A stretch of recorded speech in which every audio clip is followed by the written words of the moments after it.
Hello everyone, कैसे हैं आप सब। आई होप आप सब अच्छे होंगे, स्वस्थ होंगे। Welcome back to biology by Neha Binwal. और आज की वीडियो में हम बात करने वाले हैं about 5 food items to boost up your immune system. ठीक है, 5 फूड ऐसे फूड आइटम्स जो हमारे इम्यून सिस्टम को बूस्ट अप करने में बहुत ज़्यादा हेल्पफुल होते हैं। तो वो 5 फूड आइटम, वो 5 न्यूट्रिएंट्स के बारे में आज की वीडियो में हम बात करेंगे। बट वीडियो स्टार्ट करने से पहले अगर आप लोगों ने मेरे चैनल को अभी तक सब्सक्राइब नहीं किया है तो सबसे पहले चैनल को सब्सक्राइब कीजिए और साइड में जो बेल आइकन है उसको भी प्रेस कीजिए, so that when ever I will upload a new video in future you all will be notified. ठीक है, अभी जो हम करंट सिनेरियो देख रहे हैं, कोविड का टाइम है, इतना ज़्यादा इन्फेक्शन फैल रहा है। तो अगर हमारी बॉडी में भी इन फ्यूचर, ठीक है, इन्फेक्शन होता है तो हमें अपनी बॉडी को, हमें अपने इम्यून सिस्टम को इतना स्ट्रांग बनाना है कि वो किसी भी तरीके के इन फ्यूचर में इन्फेक्शन से बच सके और लड़ सके। ठीक है, बच सकने से ज़्यादा इम्पोर्टेंट ये है कि हमारी बॉडी, हमारा इम्यून सिस्टम उस इन्फेक्शन से लड़ सके। तो उसके लिए हमें अपने इम्यून सिस्टम को स्ट्रांग रखना होगा, और इम्यून सिस्टम हम कैसे स्ट्रांग रख सकते हैं वही हम आज की वीडियो में जानेंगे। सी, देखो, जो न्यूट्रिएंट्स होते हैं ना, वो हमारी बॉडी के फंक्शनिंग के लिए, प्रॉपर इम्यून सिस्टम को बूस्ट अप करने के लिए बहुत इंपॉर्टेंट होते हैं। तो उनमें से जो 5 मोस्ट इम्पॉर्टेंट न्यूट्रिएंट मुझे लगते हैं कि हमें लेने चाहिए अपने इम्यून सिस्टम को बूस्ट अप करने के लिए, वो है विटामिन सी। सबसे पहले, ये तो सबसे कॉमन है, अगर आप किसी से भी पूछेंगे घर पे भी, तो हर किसी को ये पता होगा कि अपने इम्यून सिस्टम को बूस्ट अप करने के लिए हमें क्या लेना चाहिए, विटामिन सी लेना चाहिए। जनरली लोग क्या करते हैं, विटामिन सी को तब लेना स्टार्ट करते हैं जब उनको इन्फेक्शन हो जाता है। बट अपने इम्यून सिस्टम को हमें ऑलरेडी पहले से तैयार रखना है। सो डेली हमें अपनी डाइट में विटामिन सी लेना चाहिए, विटामिन ई लेना चाहिए। विटामिन और मिनरल्स तो हमें लेने ही लेने चाहिए। ठीक है, उनमें से भी जो बहुत ज़्यादा इंपॉर्टेंट है विटामिन सी, जो हमारी बॉडी खुद से प्रिपेयर नहीं कर सकती है, हमें बाहर से इनको लेना है। ठीक है, विटामिन सी लेना है, विटामिन ई लेना है, हमने जिंक लेना है। ऐसे फूड आइटम लेने हैं जिनमें जिंक प्रेजेंट होता है, ऐसे फूड आइटम लेने हैं जिनमें कैरोटीन्स प्रेजेंट होता है। Beta carotene is a rich source of vitamin A. ठीक है, ऐसे फूड लेने लेने हैं जिनमें बीटा कैरोटीन प्रेजेंट होता है, जिसमें फोलेट प्रेजेंट होता है, जिसमें फोलिक एसिड प्रेजेंट होता है। सो एक एक करके देखेंगे हम इनके बारे में। देखो, सबसे पहले हम देखेंगे विटामिन सी के बारे में। विटामिन सी जो होता है, vitamin C plays a major role in controlling infection and healing wounds and is a powerful antioxidant that can neutralise harmful free radical. जो विटामिन सी होता है, ये एक बहुत इंपॉर्टेंट रोल प्ले करता है इन्फेक्शन को कंट्रोल करने में। ठीक है, इन्फेक्शन अगर हो गया है तो उसको कंट्रोल करने के लिए विटामिन सी बहुत इंपॉर्टेंट रोल प्ले करता है। और साथ ही साथ जो वुंड हीलिंग होती है, सेल में डैमेजेस हो गया है या फिर कोई किसी तरीके के वुंड हो गए हैं, घाव हो गए हैं, उनको भी क्योर करने में, उनकी भी हीलिंग करने में विटामिन सी बहुत इंपॉर्टेंट रोल प्ले करता है। ठीक है, विटामिन सी एक पावरफुल एंटीऑक्सीडेंट है। एंटीऑक्सीडेंट क्या होता है, जो हमारी बॉडी में फ्री रेडिकल्स होते हैं उनको न्यूट्रलाइज करने का काम करता है, उनको खत्म करने का काम करता है। फ्री रेडिकल्स एक तरीके से आप ऐसे समझ सकते हैं कि कोई एक ऐसे, मतलब वो फ्रीली हमारी बॉडी में घूमते हैं और बहुत जल्दी क्या करता है, रिएक्शन कॉज करता है किसी भी चीज के साथ। ठीक है, तो उनको वो रिएक्शन करके फिर कोई और हार्मफुल कंपाउंड का सिंथेसिस करते हैं। तो एंटीऑक्सीडेंट क्या करता है, उन फ्री रेडिकल्स को खत्म करने का काम करते हैं। तो हमें अपनी बॉडी में ऐसी डाइट लेनी चाहिए बॉडी के लिए जो एंटीऑक्सीडेंट से भरपूर होती है, ताकि फ्री रेडिकल्स को न्यूट्रलाइज कर सके वो। ठीक है, तो विटामिन सी के जो रिच सोर्सेज हैं, वो सबसे पहले सिट्रस फ्रूट्स। सिट्रस फ्रूट्स यानी कि खट्टे फल जितने भी हैं, उनमें विटामिन सी भर भर के प्रेजेंट होता है। ऑरेंजेस हो गया, लेमन हो गया, ग्रेप फ्रूट हो गए, ये सब क्या है, सिट्रस फ्रूट्स हैं, इनको आपको अपनी डाइट में लेना चाहिए। रेड बेल पेपर, जो लाल शिमला मिर्च होती है, उसमें भी विटामिन सी बहुत ज़्यादा अमाउंट में प्रेजेंट होता है। इवन जो सिट्रस फ्रूट्स होते हैं उनसे भी ज़्यादा अमाउंट में विटामिन सी इनमें प्रेजेंट होता है। सो इसको भी हमें अपनी डाइट में लेना चाहिए। और कैसे कुक करना चाहिए हमें ये वेजिटेबल्स, स्टीम कुक, या फिर हमको इनको बॉईल करके लेना चाहिए अपनी डाइट में। ठीक है, ये नहीं कि हमने इनको पका दिया, पका के जो भी इनके अंदर फाइबर थे, जो भी इनके अंदर न्यूट्रिएंट थे, कंपाउंड थे, वो क्या हो जाते हैं, डैमेज हो जाते।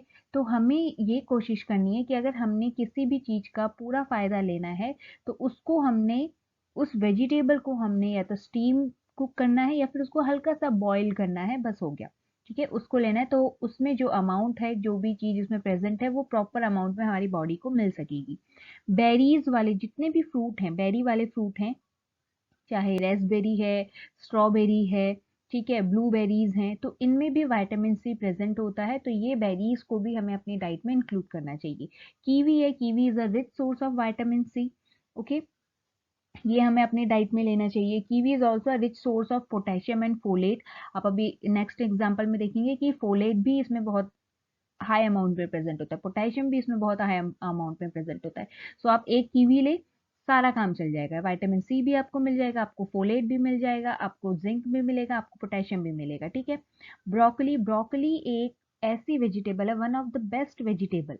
आपके डिनर टेबल में बहुत सारी वेजिटेबल्स हैं, आपको चूज करना है हेल्दीएस्ट वेजिटेबल में, तो आप ब्रोकली को चूज करें। ठीक है, ब्रोकली भी जैसे मैंने बताया कि आपको स्टीम कुक करके या फिर हल्का सा बॉयल करके लेना है, और तभी आपको इसका पूरा फायदा मिल पाएगा। ब्रोकली में विटामिन ए प्रेजेंट होता है, सी होता है, विटामिन ई भी प्रेजेंट होता है। ब्रोकली एंटीऑक्सीडेंट रिच होती है हाईली। ठीक है, और ब्रोकली में बहुत सारे हेल्थ बेनिफिट होते हैं। ये क्या होता है, इसमें एक एंटी कैंसरस कंपाउंड प्रेजेंट होता है जिसको हम बोलते हैं ग्लूकोसिनोलेट। ग्लूकोसिनोलेट एक एंटी कैंसरस कंपाउंड है जो कि ब्रोकली में प्रेजेंट होता है। सो अगर आप इसको अपनी डाइट में लेते हैं तो इसके कितने सारे फायदे हमें मिलेंगे। ठीक है, बट हमें कैसे लेना है ब्रोकली को या फिर कोई भी वेजिटेबल को, अगर उसका पूरा हमें फायदा लेना है तो हमें इसको स्टीम कुक करना है या फिर हल्का सा बॉईल करके लेना है। ठीक है, ये हुए विटामिन सी के फायदे। विटामिन सी क्या करता है जनरली, वो आपको पता चल गया। अब हम देखते हैं विटामिन ई के बारे में कि विटामिन ई क्या क्या इंपॉर्टेंट रोल प्ले करता है और विटामिन ई किन किन फूड्स में मेजरली प्रेजेंट होता है। विटामिन ई भी क्या है, एक पावरफुल एंटीऑक्सीडेंट है। ठीक है, जो बहुत इंपॉर्टेंट और मेजर रोल प्ले करता है मेंटेनिंग आवर इम्यून सिस्टम, हमारे इम्यून सिस्टम को मेंटेन करने में। ठीक, तो एग्जाम्पल कौन कौन से, यानी कि किन किन फूड्स में विटामिन ई प्रेजेंट हो सकता है। आलमंड्स हो गए, पीनट्स हो गए, जितने भी नट्स होते हैं उनमें विटामिन ई प्रेजेंट होता है। ठीक है, सनफ्लावर सीड्स हैं, सीड्स भी हो है, अगर पंकिन सीड हो गया, सनफ्लावर सीड्स हो गए, तो उनमें भी विटामिन ई प्रेजेंट होता है। एवोकेडो है, avocado is a very rich source of vitamin E. Olive oil है, स्पिनिच है, तो इन सबको हमको हमें अपनी डाइट में लेना चाहिए ताकि हम विटामिन ई अपनी बॉडी में ले सके। ठीक है, अब नेक्स्ट देखते हैं हम। नेक्स्ट जो इम्पोर्टेंट न्यूट्रिएंट है हमारी बॉडी को चाहिए ही चाहिए, अपने इम्यून सिस्टम को हमें स्ट्रांग बनाने के लिए चाहिए ही चाहिए, वो है जिंक। ठीक है, जिंक एक एसेंशियल मिनरल है हमारी बॉडी के लिए, और हमारी बॉडी के प्रॉपर इम्यून सिस्टम को अगर हमने वर्क करवाना है तो उसके लिए जिंक की प्रेजेंस बहुत इंपॉर्टेंट होती है। जिंक एक बहुत इंपॉर्टेंट रोल प्ले करता है हमारे सेल्स की जो डिवीजन होते हैं। एक सेल से दो सेल बनती है, दो से चार सेल बनेंगे, तो वो जो सेल का डिवीजन का जो प्रोसेस होता है उसमें जिंक बहुत इंपॉर्टेंट रोल प्ले करता है। सेल की जो ग्रोथ होती है उसमें जिंक बहुत इंपॉर्टेंट रोल प्ले करता है। वुंड हीलिंग की जो प्रोसेस होती है उसमें जिंक बहुत इंपॉर्टेंट रोल प्ले करता है, तो जिंक को भी हमें अपनी डाइट में लेना चाहिए। Zinc is one of the most important nutrient. ठीक है, तो जिंक के एग्जाम्पल कौन कौन से, बहुत सारे एग्जाम्पल है, आप इन सब में से किसी को भी अपनी डाइट में लें जिंक की प्रेजेंस अपनी बॉडी में करवाने के लिए। ठीक है, मशरूम्स हैं, mushroom is a rich source of zinc. Dairy product है, योगर्ट है, मिल्क है, उसमें जिंक प्रेजेंट होता है। जो चिकपीज होती हैं, चने होते हैं, काबुली चने, उनमें जिंक प्रेजेंट होता है। स्पिनिच में जिंक बहुत ज़्यादा अमाउंट में प्रेजेंट होता है, आयरन भी प्रेजेंट होता है स्पिनिच में, तो स्पिनिच को भी डेफिनेटली आप अपनी डाइट में लीजिए। पंकिन सीड्स हो गए, उनमें भी जिंक प्रेजेंट होता है। जितनी भी सीरियल्स होती है, दालें होती हैं, उनमें जिंक प्रेजेंट होता है। स्वीट पोटैटो, स्वीट पोटैटो बहुत अच्छा सोर्स है जिंक का। ठीक है, तो स्वीट पोटैटो आप अपनी डाइट में ले सकते हैं। जितने भी नट्स होते हैं, नट्स एंड सीड्स हो गए, वो they are the very rich source of zinc. ठीक है, तो अगर आपको अपनी डाइट में जिंक को लेना है तो आप इनमें से किसी भी चीज को ले सकते हैं। जिंक बहुत एसेंशियल मिनरल है हमारी बॉडी के लिए, जो कि बहुत इंपॉर्टेंट रोल प्ले करता है। नेक्स्ट हम देखते हैं कैरोटिनॉइड्स। कैरोटिनॉइड्स एक रिच सोर्स है किसका, विटामिन ए का, बीटा कैरोटीन। ठीक है। Beta carotene is a plant pigment that gives red, orange and yellow vegetables their vibrant colour. Beta carotene नाम से ही हमें पता चलता है कि ये क्या करता है, एक कलर प्रोवाइड करता है, एक प्लांट पिगमेंट है जो कि कलर प्रोवाइड करता है वेजिटेबल्स और फ्रूट्स में। ठीक है। रेड कलर हो गया, ऑरेंज कलर हो गया, वो तो उसी तरीके से हम देख सकते हैं जो रेड कलर के फ्रूट्स हैं, वेजिटेबल्स हैं, या फिर जो ऑरेंज कलर के फ्रूट्स एंड वेजिटेबल है, येलो कलर के फ्रूट्स एंड वेजिटेबल है, उनमें बीटा कैरोटीन प्रेजेंट होगा। ये हम देख सकते हैं, देख के हम पहचान सकते हैं। तो वो फ्रूट्स या वो वेजिटेबल अगर हम लेंगे तो हमें बीटा कैरोटीन मिलेगा। ठीक है। बीटा कैरोटीन एक रिच सोर्स है, मैंने बताया ऑलरेडी आपको, विटामिन ए का। ठीक। कौन कौन से फ्रूट्स में या कौन कौन से वेजिटेबल्स में बीटा कैरोटीन हमें मिल सकता है। और beta carotene is also a powerful antioxidant. Antioxidant property जिसमें होगी वो क्या करेंगे, हमारे फ्री रेडिकल्स को न्यूट्रलाइज करने का काम करेंगे। ठीक है।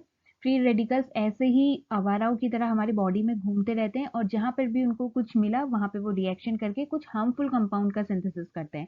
ठीक है। कोई भी फ्री रेडिकल हमारी बॉडी के लिए सही नहीं है, तो उन फ्री रेडिकल्स को हटाने का काम, उन फ्री रेडिकल को न्यूट्रलाइज करने का काम कौन करते हैं, एंटीऑक्सीडेंट करते हैं। जो भी फूड या वेजिटेबल एंटीऑक्सीडेंट रिच होते हैं वो अपनी डाइट में लीजिए और फ्री रेडिकल्स को हटाइए। तो अब वापस से आते हैं हम कि कैरोटीन रिच फूड कौन कौन होते हैं। कैरोटीन रिच फूड मैंने आपको बताया कि जिनमें भी रेड कलर है, ऑरेंज कलर के फ्रूट्स हैं, वेजिटेबल्स हैं, येलो कलर के हैं, आपको उनको लेना चाहिए और उससे हमें क्या मिलेगा, बीटा कैरोटीन, विटामिन ए मिलेगा। पंपकिन है, कैरेट है, एप्रिकॉट्स है, प्लम्स हैं, स्वीट पोटैटो है, कैंटेलूप्स हैं, तो इनमें बीटा कैरोटीन बहुत ज़्यादा अमाउंट में प्रेजेंट होता है। तो इनको अगर हम अपनी डाइट में लेते हैं तो हमें कैरोटीन मिलेगा। ठीक है। अब last but not the least, जो हमारा मोस्ट इंपॉर्टेंट न्यूट्रिएंट है to boost up our immune system is folate. Folate और फोलिक एसिड, मैंने अपनी पिछली वीडियो में भी बताया था कि जो फोलेट होता है या फोलिक एसिड होता है वो कितना इंपॉर्टेंट होता है हमारी बॉडी के लिए, कितना इंपॉर्टेंट रोल प्ले वो करता है। कि जो फोलेट होता है वो क्या करता है, जो भी हमारे सेल हैं उनकी प्रॉपर डिवीजन और उनकी प्रॉपर ग्रोथ के लिए रिस्पॉन्सिबल होता है। तो इसीलिए फोलेट और फोलिक एसिड रिच जो भी फ्रूट्स होते हैं या वेजिटेबल होते हैं, वो प्रेगनेंसी के टाइम पे प्रेग्नेंट लेडीज को सजेस्ट किया जाता है कि आप folate rich, folic acid rich diet लें, ताकि जो भी बेबीज के सेल बनने होते हैं या फिर जो भी मदर के सेल वियर एंड टीयर हो रहे होते हैं उस टाइम पे, उनकी प्रॉपर ग्रोथ हो सके, उनकी प्रॉपर फंक्शनिंग हो सके। ठीक है। और फोलेट एक विटामिन बी9 का फॉर्म है। ठीक है। जो रेड ब्लड सेल के फॉर्मेशन में हेल्पफुल करता है, मैंने बताया ना कि सेल का फॉर्मेशन करने में हेल्पफुल होता है। ठीक है। प्रॉपर सेल की ग्रोथ और प्रॉपर सेल की फंक्शनिंग के लिए रिस्पॉन्सिबल होता है फोलेट। तो फोलेट आपको लेना ही लेना है अपनी डाइट में। ठीक है। तो फोलेट रिच कौन कौन से फूड हो सकते हैं, फ्रूट्स हो सकते हैं, वेजिटेबल हो सकता है। बीट रूट, बीट रूट में बहुत अच्छे अमाउंट में क्या प्रेजेंट होता है, फोलिक एसिड प्रेजेंट होता है, फोलेट प्रेजेंट होता है। जो पर्टिकुलरली मैंने एक बीट रूट पे वीडियो बनाई है उस पर भी मैंने बताया था कि बीट रूट में फोलेट बहुत हाई अमाउंट में प्रेजेंट होता है। तो अगर आपको फोलिक एसिड लेना है अपनी बॉडी में, फोलेट लेना है, तो आप बीट रूट का कंजप्शन कर सकते हैं। जितने भी फ्रूट्स होते हैं उनमें जो फोलेट की जो क्वांटिटी होती है वो बहुत अच्छे अमाउंट में मिलती है। तो फ्रूट्स का हमें कंजप्शन करना चाहिए डेली। एक फ्रूट, हमें कोई सा भी एक फ्रूट लेना चाहिए। ग्रीन लीफी वेजिटेबल्स जितनी भी हैं उनमें भी फोलेट प्रेजेंट होता है। एस्पेरेगस में फोलेट प्रेजेंट होता है। स्पिनिच में फोलेट बहुत अच्छे अमाउंट में हमें देखने को मिलता है। स्पिनिच में और भी चीजें मैंने बताई जो देखने को मिलती हैं। सो जो कॉमन कॉमन चीजें हैं वो आप अपनी डाइट में ले सकते हैं ताकि आप अपने इम्यून सिस्टम को बूस्ट अप कर सके। ठीक है। अब देखो, ये जो इम्पोर्टेंट फूड आइटम्स मैंने आप लोगों को बताए वो तो आपको अपनी बॉडी में लेने ही लेने हैं। जैसे हम खाना खाते हैं सुबह, दिन में, शाम को, उसी तरीके से हमारी बॉडी को खाने की जरूरत है। बिना खाने के हम नहीं रह पाएंगे, हमारी बॉडी नहीं रह पाएगी। उसी तरीके से भी हमारी प्रॉपर फंक्शनिंग के लिए, हमारी बॉडी की प्रॉपर फंक्शनिंग के लिए हमें एक्सरसाइज करनी चाहिए। डेली एक्सरसाइज करेंगे, हमने प्रॉपर अमाउंट में फूड तो ले लिया, हमने डाइट अपनी ले ली, बट हमने प्रॉपर बॉडी में बॉडी की एक्सरसाइज नहीं की। ठीक है। या फिर हमने एडिक्वेट स्लीप नहीं ली, या फिर हमने प्लेंटी ऑफ वाटर, जितना पानी बॉडी को चाहिए उतना नहीं पिया, कोई भी बैड हैबिट्स है हमारी, ड्रिंकिंग करना है, स्मोकिंग करना है, उसको कंटिन्यू रखा, तो वो भी हमारे इम्यून सिस्टम को, हमारी बॉडी को अफेक्ट करेंगी करेंगी। सो अगर आप एक अच्छी डाइट ले रहे हैं अपने इम्यून सिस्टम को स्ट्रॉन्ग करने के लिए, तो साथ ही साथ हमें क्या करना चाहिए, उसके साथ साथ हमें रेगुलर एक्सरसाइज करनी चाहिए। बहुत ज़्यादा एक्सरसाइज नहीं, कम से कम 20 मिनट, 25 मिनट या 30 मिनट की एक्सरसाइज। कोई बहुत खतरनाक खतरनाक लेवल की एक्सरसाइज भी नहीं करनी है। अगर आपसे नहीं, जितना हो सकता है बस बॉडी को मूवमेंट करवाना है। एडिक्वेट स्लीप कर लेनी है, 7 to 8 आवर्स की स्लीप लेनी है। प्रॉपर वाटर का इंटेक बहुत अच्छे अमाउंट में करना है। अच्छे अमाउंट में मतलब कि जितना बॉडी की रिक्वायरमेंट होती है पानी की, उतना आपको पानी लेना है। जितनी भी बैड हैबिट्स हैं, ये स्मोकिंग है, ड्रिंकिंग है, इन सबको क्या करना है, अवॉइड करना है। तभी जा करके हमारा इम्यून सिस्टम बूस्ट अप होगा, हमारा इम्यून सिस्टम स्ट्रांग होगा। ठीक है, सिर्फ यही सब चीजें कर लेने से स्ट्रांग नहीं होगा। अगर हम एक्सरसाइज कर रहे हैं, स्लीप अच्छे अमाउंट में ले रहे हैं, कोई भी बैड हैबिट्स को हम अवॉइड कर रहे हैं, पानी अच्छे से पी रहे हैं, बट हम अपनी डाइट पे ध्यान नहीं दे रहे, तो इम्यून सिस्टम स्ट्रांग नहीं बनेगा।